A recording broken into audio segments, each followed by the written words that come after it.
Зачем? Ну.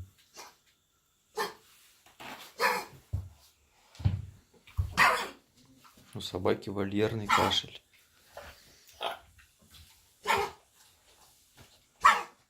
Жила в вольере несколько дней, пока мы были в командировке. Типа вирус, короче. Думали, что-то сожрала. Оказывается, вирус.